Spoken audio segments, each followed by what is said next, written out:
DreAllDay.com. You're now tuned in to the show where you learn the discipline to show up day after day, to do the work, the confidence to put yourself out there boldly and authentically, and the mental toughness to continue showing up, doing the work, putting yourself out there even when the success you've expected to achieve is yet to be achieved. And on top of all this, you get a huge dose of personal initiative, which is the go-getter energy that moves anyone out there, especially yourself, to go and make things happen instead of waiting for things to happen. And we put all this together into one framework. We made a book on the subject. We created a university for it to make sure everybody gets this game down to a science, an entire philosophy around this whole thing. It is called Work on Your Game. My name is Dre Baldwin, also known as Dre All Day, and welcome to the show. Today's topic is put the time in. Simple, putting the time in. These days in our society of being able to get things quickly, we have everything at our, literally at our fingertips, or almost everything, literally at our fingertips. There's so many different ways we can get different pieces of information, or what at least is presented to be information, with so many people teaching us a shortcut. So you don't need to take this long to get it done. You can do it in half the time. You can do it in 10% of the time. Here's how you can do it instantly. I mean, we got social media platforms that are always giving us that dopamine hit, right? Of instant gratification of just seeing a notification or getting a new message, or you swipe up or swipe down and or pull down the screen, you get a whole new, something new to stimulate you and draw your attention. Everything's giving you shortcuts. Everything is directed around or organized around giving us shortcuts, giving us things immediate, that instant gratification that we can get for pretty much whatever that we want.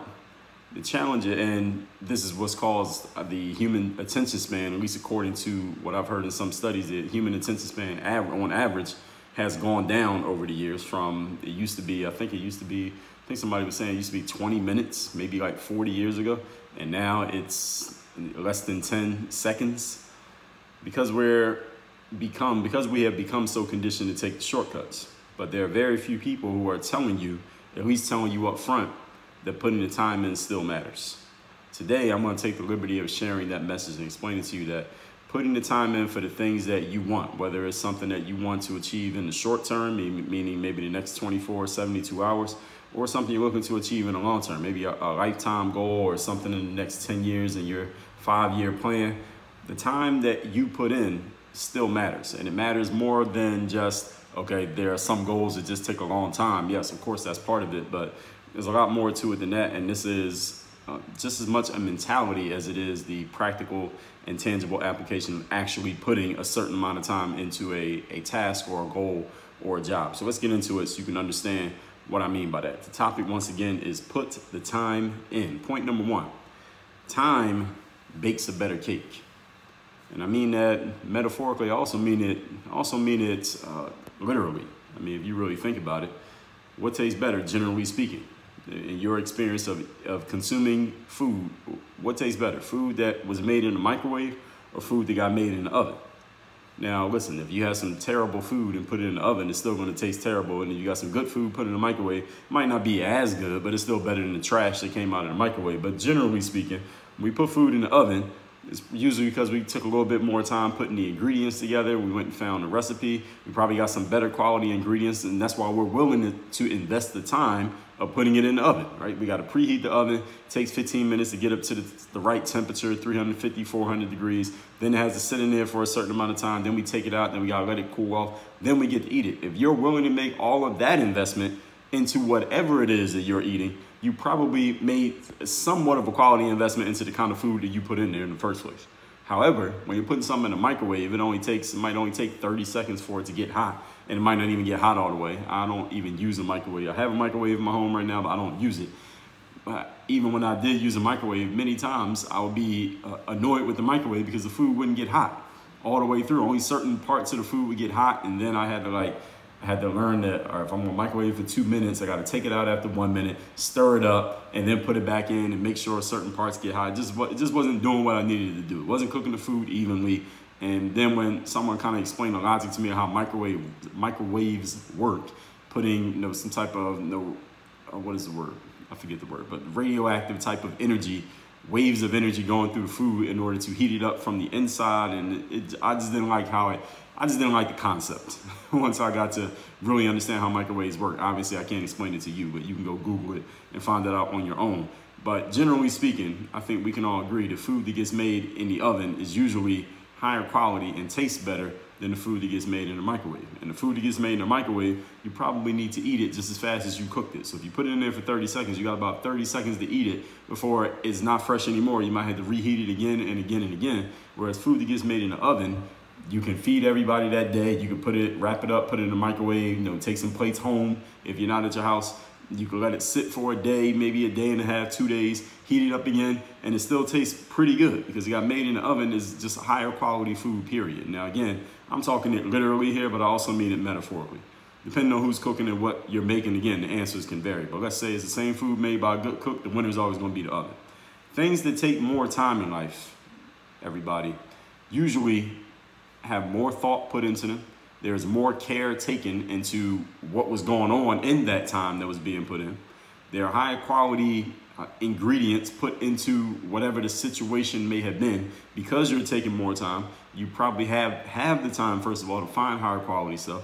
You probably, because you know the time investment you're making, you're like, all right, I'm gonna put this much time in. Let me at least get some quality stuff to go into this. If I'm gonna put 10 years into my career here, let me go find some good people to put around me so I get the law of association working in my favor as well. Let me go make sure I get some good information. Let me make sure I'm working with the type of people that I really want to be working with. If I'm be doing it for 10 years as opposed to 10 minutes. If I only got to do something for 10 minutes, listen, I'll work with anybody because 10 minutes from now, I don't have to ever talk to or see this person again. But if I got to deal with you for 10 years, now I'm gonna be a little bit more circumspect in choosing whoever I'm choosing. I'm gonna pay a little bit more attention. I'm gonna do my due diligence on who these individuals are, simply because I know how much time I gotta put into what I'm doing. Things that take more time usually, again, have more thought and care. They're made with higher quality materials. They have higher quality ingredients involved. They last longer.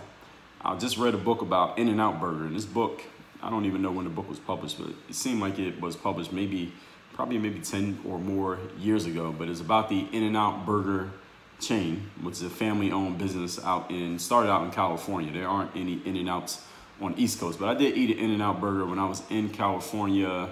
I think the last time I ate an In-N-Out Burger, I've been in California several times. The last time I ate there, I think might have been maybe 2014, something like that. I don't remember it being that memorable of a situation, but it was a place I wanted to eat because I had never eaten there before. But in the book about In-N-Out Burger, one of the things that I learned is that the Snyder family who had actually started, it was Esther and Harry Snyder who started the In-N-Out Burger chain and kept it family owned and didn't go into the big worldwide expansion when other companies like Hardee's and Burger King and McDonald's and all the other fast food restaurants out there all got bought and sold, and they started franchising and sending and building their restaurants all over the place. In-N-Out stayed family owned, only opened a few stores per year, and they stayed they wanted to keep things at least geographically close enough that they could control the situations. One of the things about In-N-Out with the quality of their food is that they only used real beef. They demanded that they use only real beef for making their burgers. So when companies like McDonald's and Burger Kings and all the others start going to that, I don't know if any of you ever seen like the behind the scenes documentaries or the exposés where these companies get exposed, literally exposed. The pink slime that McDonald's uses to make the burgers or the chicken nuggets, and who knows if those were actually confirmed rumors that that's actually what they use. We know, I think all of us know nowadays in 2021 and moving forward, that the meat, quote unquote, in a McDonald's or Burger King burger is not 100% meat. Now, is there some beef in there? Maybe. Is it 100% beef? Absolutely not. There's no way they can mass produce that many burgers every single day. I mean, McDonald's is the company that boasts that they serve billions and billions of people. They can't serve that many burgers every single day. There ain't enough cows on the planet for them to kill them all and cook them all fast enough to serve that many without them throwing some artificial ingredients into those burgers. Now, while McDonald's and the rest were doing that in a rush to expand and get bigger and make more money, In-N-Out's owners, and it was mostly Harry Snyder who had started the company, he insisted that the company only use real beef for their burgers. So there's only so many burgers they're going to be able to make. He also insisted that they only use real potatoes for their French fries. So there's only so many French fries they're going to be able to make. Any of you ever saw the documentary Super Size Me by Morgan Spurlock? There was this famous scene. Actually, the whole documentary kind of was a famous documentary. The whole doc went viral, and it actually caused the fast food industry to make a whole lot of changes. If you never saw that documentary, you may wonder, depending on how old you are, you might wonder why it's even called Super Size Me. Those of you who are old enough remember that McDonald's used to have I think they still call it the extra value menu. But whenever you ordered one of the meals on the extra value menu, you had the option to supersize the order. So instead of getting a large fry, you get the #2 meal, which was like 2 cheeseburgers, fries, and a drink. Now you can get it small, medium, or large, or you could just supersize it for 40 cents more. And this is a great business idea by McDonald's to supersize it. I personally, this is around the time that I was in high school when McDonald's had the supersized menu and the extra value menu first came out, and then the supersizing.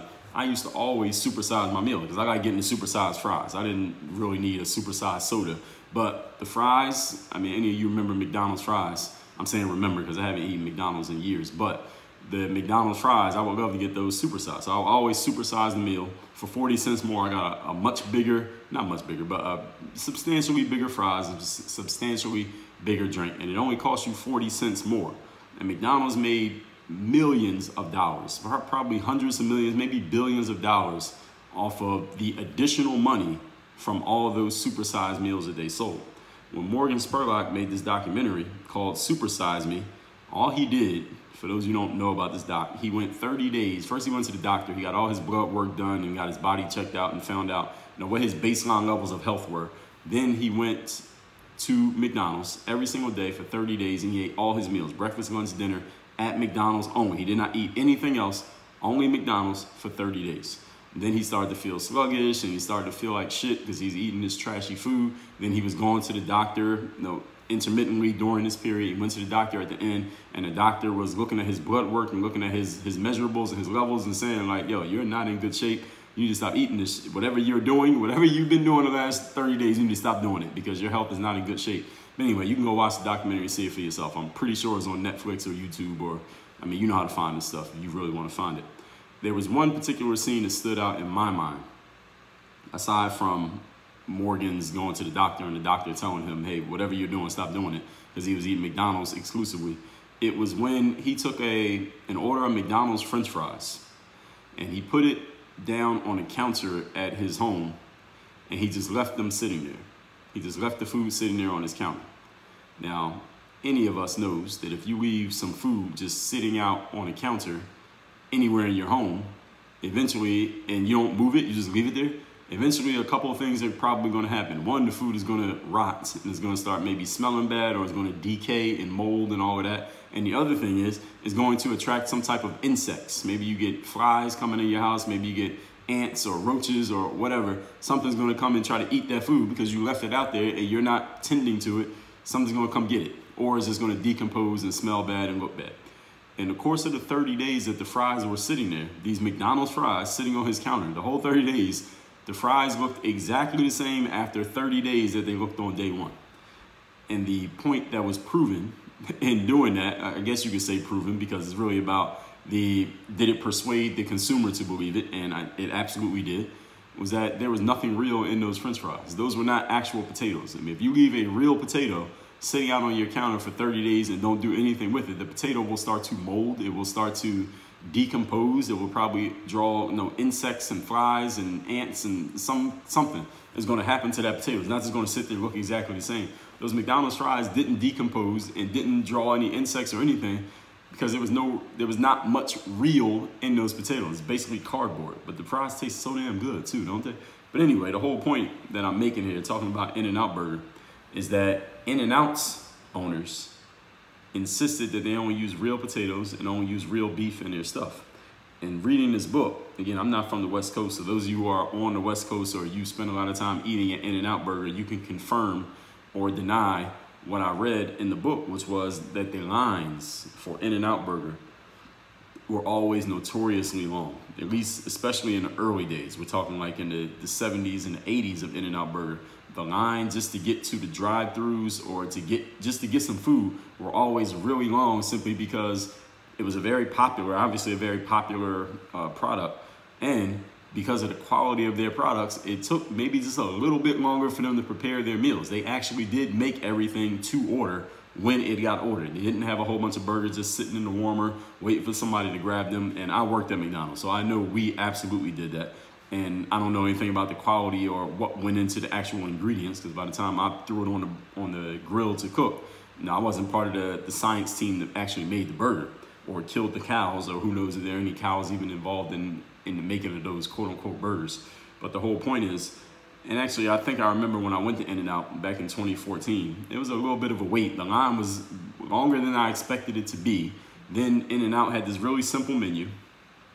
Then we had like 5 items on the menu. It was like a burger, a cheeseburger, fries, drinks, and a milkshake. It wasn't that many things, like 6 items on the menu. I don't even remember exactly what they were. All made to order, but the reason why the lines were so long and the wait was so long to get an In-N-Out burger is because of the quality of their goods, the quality of their materials. Now, again, this is a book about In-N-Out burger. It was, I guess, an authorized book. And the person was really just telling, maybe it was unauthorized, but the person was telling the In-N-Out story, and it overall made In-N-Out look good. Now, if somebody wanted to trash In-N-Out, maybe they could trash them and talk about how the service is so slow. But I'm just making this point to tie in this first point that I'm making here. The topic again today, putting the time in. Time bakes a better cake. One of the reasons why In-N-Out takes so long is presumably, one of the reasons is because, well, first of all, because they're so popular. Otherwise, the other reason is because of the quality of their materials. The reason why McDonald's can be so fast, the reason why it's such fast food is because the quality of the material is shit. They're basically giving you cardboard. No wonder they can cook it up so fast and have it ready for you in 90 seconds or less. Moving on to point number 2. Topic once again today is put the time in. Number 2, put your head down and settle into the disciplines. For you to put the time in, you just got to be willing to put the time in. You got to settle into those disciplines, meaning following the routines, putting the habits in place for you to do the same things over and over and over again. Putting the time in means you learn what you need to do, you understand what that is, and then you execute on it. And then you got to do it again and again and again. It's the same thing over and over and over again. There's no need for new processes and new ideas every single week.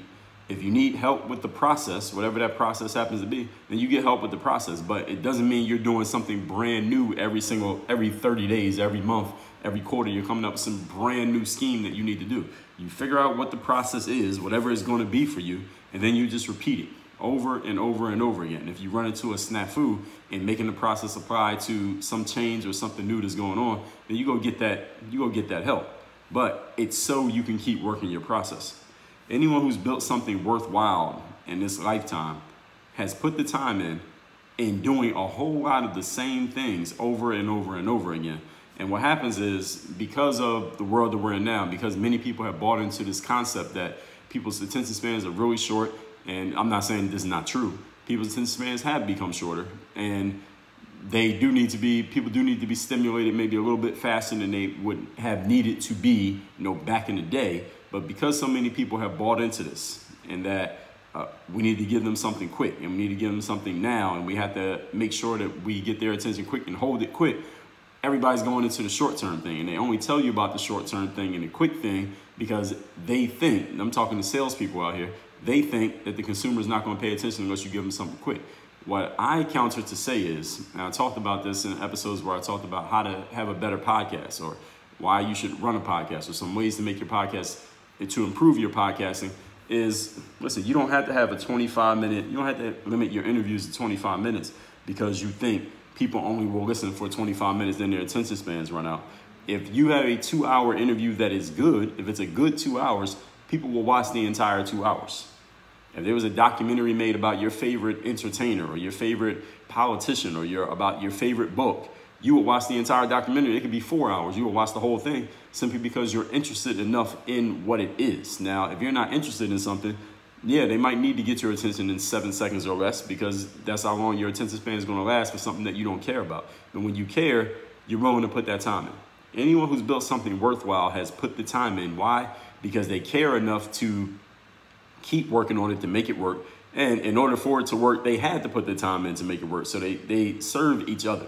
So the short-term sale and the short-term thing that you as a producer, you as a salesperson, as a creator, that you may have come to believe you need to do because that's what everybody wants. Understand, any human being on this planet's attention span will 10x itself if and when they are confronted by something that they are interested in enough.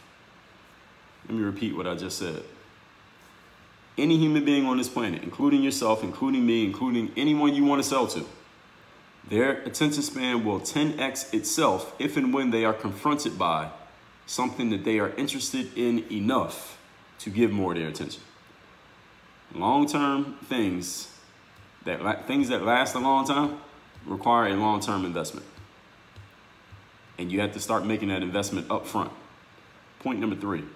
Today's topic is put the time in. Number 3, stay out of the rat race. The rat race is the quote-unquote new thing / new announcement that you have to make all the time. Many people get swept up in this, especially through the social platforms that we have today, because everything is always something new, right? There's always a notification. And whenever you get to the end of the feed, you hit the refresh or it refreshes itself and it gives you something else. You never reach the end of the feed. It's an endless feed. It's what they call endless scroll, simply because this is the rat race that our human brains have been programmed to run by these platforms that we use all the time. Any one of the social platforms that you have, LinkedIn, YouTube, Twitter, Instagram, Facebook, TikTok, they all do the exact same thing. It's just an endless scroll. You never get to the end of having seen everything. And if you start getting to the end, or the engineers of these platforms realize that people are starting to get to the end of the feeds and having seen quote unquote everything, they rejigger it and they change it up so that you never get to the end because there's too much material and you don't have enough time to actually look at all of it. I talked about staying out of the rat race, or why you should stop running the rat race, in episode number 970. Again, that's 970, stop running the rat race. When you are putting time in and sticking to your disciplines, you will not always have a shiny new object. You will not always have some new status update to show off. This is just simply the game. You just keep doing what you've been doing. Maybe you come up with different ways to talk about it. Maybe you come up with different approaches and different reasons to get people excited about it. But the actual thing that you're doing, the core thing, does not change. You can find new ways to talk about it. It's the same work.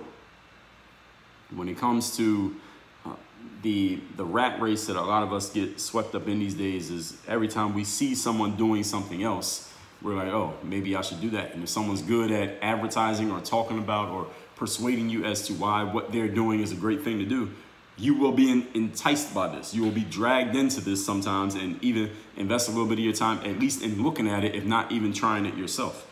And the challenge for you is, or here's the fix rather, the stronger you are committed to doing your thing, whatever your thing happens to be, putting the time in on your thing, the less you will be distracted by what everybody else is doing. So In-N-Out Burger, the example that I used earlier, as McDonald's came about and started to expand and they started serving 1 billion customers and they had stores all over the place, and Burger King started doing the same thing, and all these other food businesses started doing the same things, the Snyder family, who started In-N-Out Burger and still own it to this day, they stay focused on themselves. They didn't say, all right, well, McDonald's is expanding, maybe we should expand. This company is franchising, maybe we should start franchising. All right, this company took some investor capital and they multiplied their business by 100-fold in the next 2 years. Maybe we should do the exact same thing. They always stayed focused on their thing. Their thing was, we want to have the highest quality ingredients. This is the way we're going to expand. We're only going to open up another 8 to 10 stores every year, at least at this time period when the book was referencing that part of the story.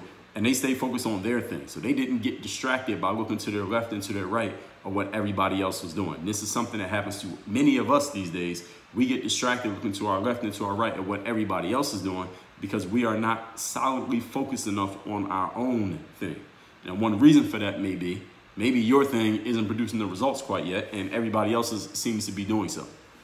Maybe it's because your thing is okay and you're getting steady results, but it looks like somebody else is getting double the results of you. And you're like, damn, well, let me go get to that. Let me go catch up so I can keep up with the Joneses.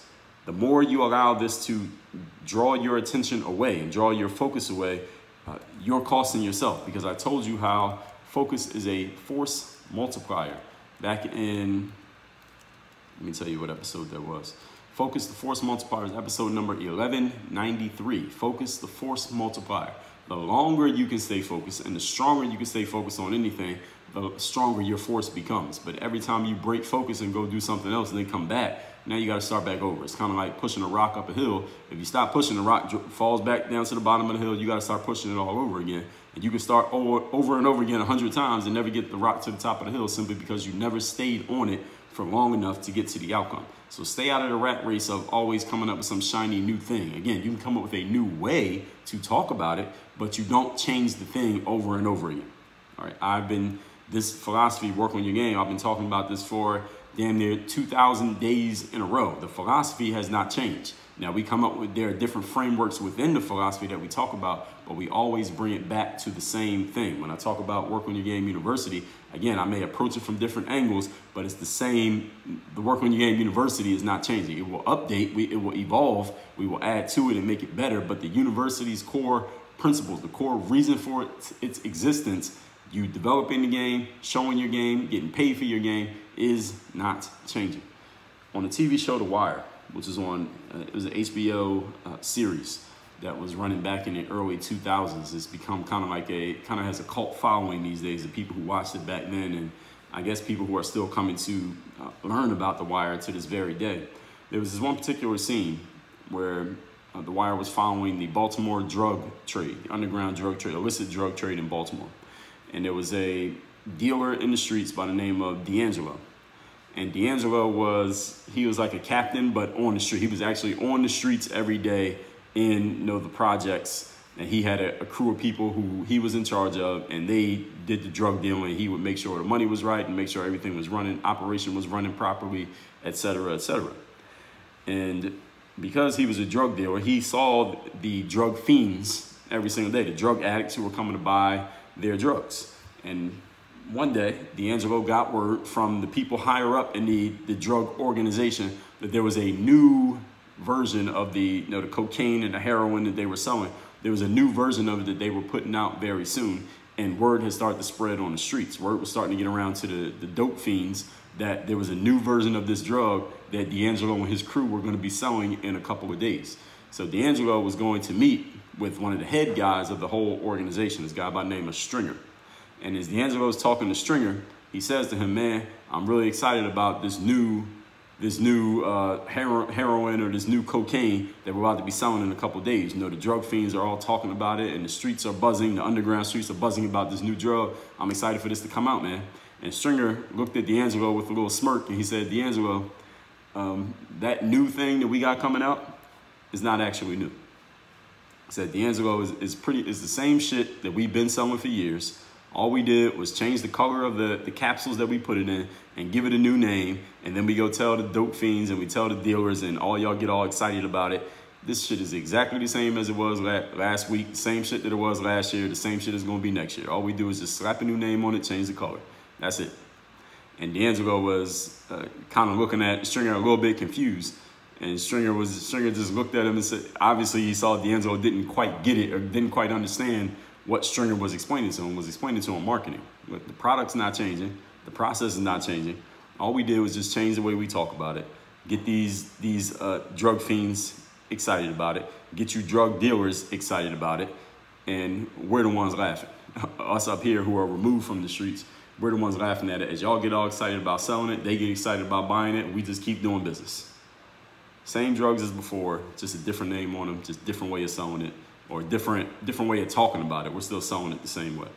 That's what you need to do. This is how you stay out of the rat race. You don't need to go create a new drug. You don't need to go create a new marketing plan. You don't need to even go find new customers. You just got to find a new way to talk about it, just to keep them excited. That's the marketing game. Recapping today's class, which is put the time in. A lot of people these days are teaching the shortcuts because there are a lot of people out there looking for the shortcuts, but there are very few people telling you that putting the time in still matters, because that doesn't sell, at least it doesn't sell as quickly as telling people about the shortcuts. So today I'll take the liberty of sharing that message. Number one, time bakes a better cake. Generally speaking, food that comes out of the oven tastes better than food out of the microwave, simply because it takes more time. Stuff that takes more time, usually, generally speaking, as a general rule, is of higher quality. I mean, look at in your own life, you probably have seen this yourself. In-N-Out Burger takes a little bit longer than a normal fast food restaurant. They got longer lines. That's one reason. Another reason is they only use real beef and they only use real potatoes. They got a simple menu. It's not even that they have that many items, but because there's such demand for it and because their stuff is such high quality, they make everything actually made to order, literally made to order. It doesn't come out as quickly. It takes a little bit more time, but people are willing to stand in that line because it's higher quality material. At least that's what they logically tell themselves to justify their emotional decision. Point number 2, put your head down and settle into the disciplines. Putting the time in means you learn what you need to do, you understand it, then you execute. You don't need to create new processes and new ideas every single week. Anyone who has built something worthwhile has put the time in. And many times people only tell you about the short-term thing because they feel like they need to, because that's the only way they're going to keep your attention. But understand, when people are really paying attention to something, they'll give you as much time as they need to. Their attention spans don't even come into play when someone's really interested. And point number 3, stay out of the rat race. The rat race is you chasing around the new thing, the new announcement that many people get swept up in, especially with the social platforms that we use every day, because they're conditioning us to think this way. And if you keep doing what you've been doing, you don't have to always show off. You don't have to come up with a brand new, shiny new object. Maybe just a different way of talking about it, new ways of sharing it, but it's the same work. Just like Stringer Bell told D'Angelo Barksdale on The Wire, it's the same cocaine that we were selling before. It's given a new color and a new name. Everybody gets all excited about it, but our process has not changed at all. If you're ready to step into a process, have the real strategies and have an accountability system in place so you can take action and make all the work on your game materials that you're learning here on this show every single day, make them real in your life so you can have the work on your game. Then you could actually start showing off your game. Then you can create and collect the return on investment for your game. Then you should be joining us at Work on Your Game University at workonyourgameuniversity.com. Work on your game. Dre all day.